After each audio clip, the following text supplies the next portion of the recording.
Bum-ba-da-dum! Welcome to BanjoBenClark.com. I'm Banjo Ben, your host here on the website that teaches you how to play banjo and guitar, but this week is mandolin week. You know, one question that I receive quite often from my students and over on the forum is how to play licks from one instrument on another instrument. One of the common exchanges that we're wanting to make is guitar licks on mandolin. And I think that this is good for a couple different reasons. One is it's good to be able to play licks that you want to be able to play on whatever instrument you want to play on.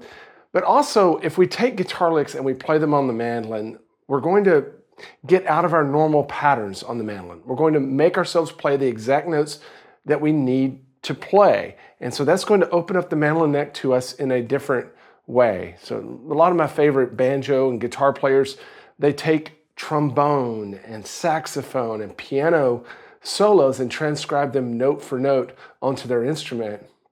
It's a very helpful exercise. We're going to do that with some really fun guitar licks.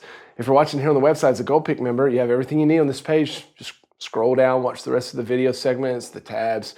I even have an MP3 that you can practice along with. If you're watching somewhere else, I'd love to have you over at BanjoBenClark.com. You can come over and join as a Gold Pick member, have access to this lesson and hundreds of others. We've got 5 really fun licks here. These are all over a G chord. At least that's the way I played them. But what you'll find out is that we can use these with over a lot of other chords and keys as well. That's part of the fun of doing this. So these 5 licks are very Clarence White, Tony Rice inspired licks. That's why everybody loves them. They're very bluesy, but they can be used in lots of different applications. And what's really cool is whenever you're playing with mandolin and you throw in one of these licks, people are like, I think I've heard that, but I'm not used to mandolin players playing something like that. And so it just adds another element to our mandolin playing. Let's look at the first lick here, and you're going to recognize it. A little faster, it sounds like this, just so you can hear it. Okay. Now, I had that little pull off at the end. And you wouldn't normally do that, I guess, but I'm mimicking the guitar lick as much as I can, and it pulls off. I also have the guitar tab for this, so you can learn it on guitar too if you don't know these already on guitar, and I encourage you to try that. But as we start this lick out, I want you to think about it as starting with 2 quarter notes. 1, 2. And then we're just going to hammer really fast into that first quarter note. So instead of going, we're just going to start off on the first fret. And you can make that happen as fast or slow as you want it. You could do a, or a, and then leave that finger down as we do a 8th note slide into that 5th fret. Now, starting measure 5 there, halfway through the lick, we've got this really fast slide from 4 to 3. And I'm going to play it with my middle finger. And we want to get that effect of really falling off quickly.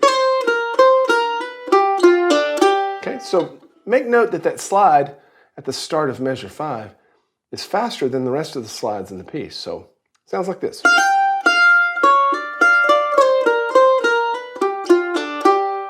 Oh, that sounds really cool, doesn't it? Now here's the cool thing about this lick. Yes, that is over a G chord, but this lick is almost a closed lick. What do I mean by closed lick? Well, you know if you've been around the site for very long. It just means that we don't have any open strings. And whenever we come across licks like that, there's a glimmer in our eye because we know that we can take that all over the neck and use it in whatever key or over whatever chord we want to, right? So how can we solve that one little open string there at the end of measure 5? Well, we could, instead of pulling off 3 to open, we could just walk it back up chromatically. So it'd sound like this. Now it's completely closed. And so if we want to take this lick elsewhere, not a problem at all. Matter of fact, if we want to play it in the key of A, we're just going to move everything up 2 frets because that's a whole step, 2 frets above the key of G. It would sound like this.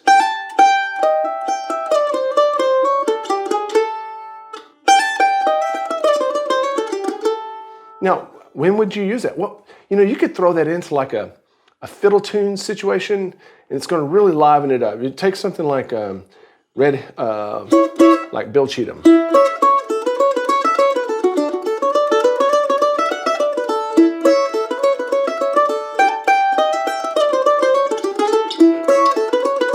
Isn't that cool? So it just really throws a hitch in your giddy up in a good way.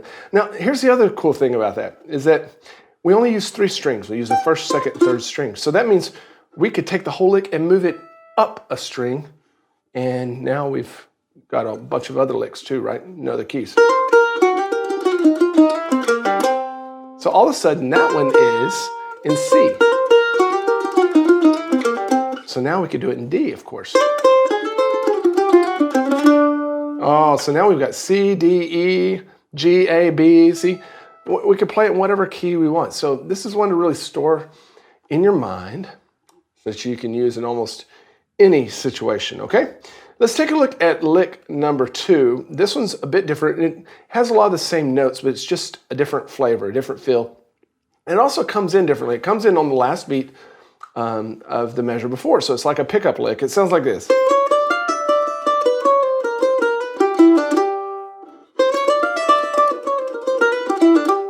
Cool. Now, if you have trouble coming in at the right time, you can just come in right on that 5th fret. Pretty cool, huh? All right, so as we're coming into this lick, we've got 3 frets in a row chromatically. So what I'll typically do is, instead of using 3 fingers to play that, which you could, I'm going to use the same finger to cover 2 frets. So I'll either use my middle finger, like that, or maybe use my ring finger. And then you leave that 5th fret down as you go into that pull-off. Now here we have a slide going into measure 9 that's not a 16th note slide, so keep the tempo the same. I guess you could do a 16th note slide there, that might sound cool. If you did a 16th note slide, you have to, of course, leave room somewhere else, but it sounds like this.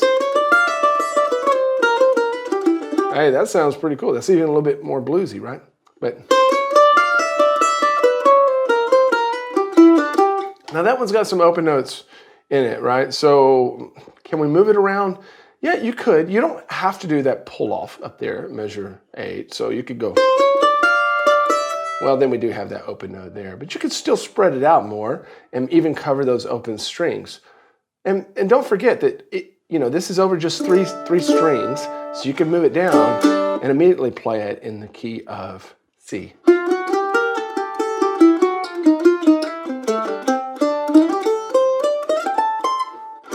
All right, so there's 2 of them. We got 3 more really, really fun ones that will also learn how to modulate and learn how to put them into different situations.